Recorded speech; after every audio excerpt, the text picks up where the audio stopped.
Alright, so today we will talk about a few things that you should know about the EOS R5 before buying. So let's get started.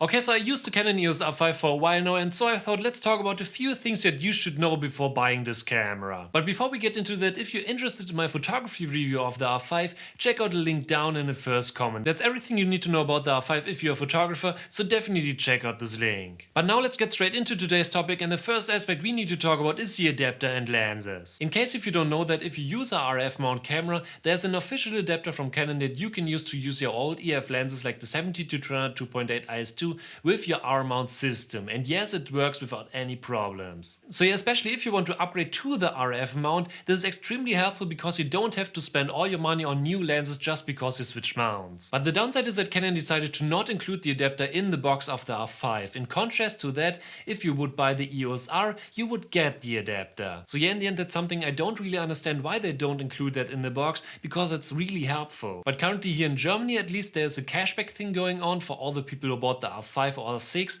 and you can get a free adapter. So what I recommend is to maybe check out your local Canon website if there's something like this in your region too, because I highly recommend to have such an adapter in your inventory. And the second aspect we need to talk about is all about lenses. And yeah, you can use your old EF glass for sure, but in the end what you want to do is to upgrade them to the RF lenses. And the new RF lenses aren't cheap at all. For example, a new RF 70-200 costs around 2,800 bucks, or even a cheap RF 35mm costs around 500 bucks. So yeah, to buy a good camera like the R5 is the one thing, but you need to care about good glass too if you want to improve the overall image quality. And especially if you don't have any lenses, or if you switch brands for example, you need to think about that a lot, because it's actually not cheap at all to buy all your favorite lenses. So yeah, what I highly recommend is to be sure that you can at least afford one or two lenses that you need to get your work done. But another aspect we need to talk about is video recording over a long period of time and file sizes. So yeah, if you want to record these high resolutions internal like 4K HQ or 4K 60, you are limited in time because of the heat that the camera produces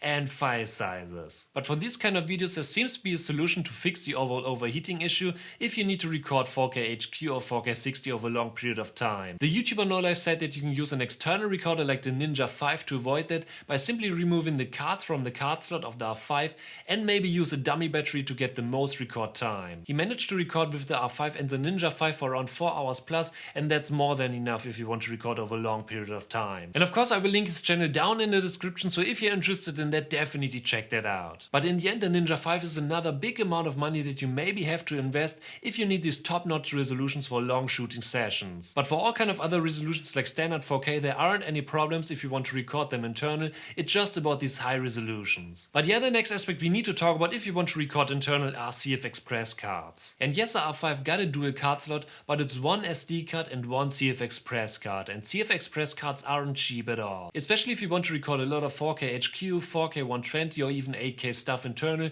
you need a lot of storage for this type of content, and you need big CF Express cards. So yeah, in the end what you need to think about is another huge investment for storage if you want to get started. So actually be sure that this is something that you need to get your work done. So yeah, don't buy the EOS R5 just because a lot of people are using it or it's hype. Buy it because you need it. Okay, so currently what you should notice is that this upgrade might not be the cheapest one, especially if you want to switch from a different camera brand to the R5, or if you just want to get started. And yeah, I think that this is something a lot of people don't really notice because they just think about the hype and the incredible specs of a camera. But in the end what really matters next to the camera are accessories like lenses and storage. Like I already said, sure, you can use a red camera to record your videos, but if you mount a bad lens to it, the overall footage won't be as good as it could be. I personally bought the R5 because this camera can pay itself off, and it's actually the camera that I was waiting for, and I already have RF glass and EF glass that I can use to create all kind of footage. So yeah, in the end situations like, oh, I need a CF Express card to record 8K and I don't have the money for that, are in the price category of the R5 a complete no-go. So yeah, that's why I highly recommend to think about two main factors before buying a camera like the R5. And the first one is all about what you really need. For example, do you need 4K HQ,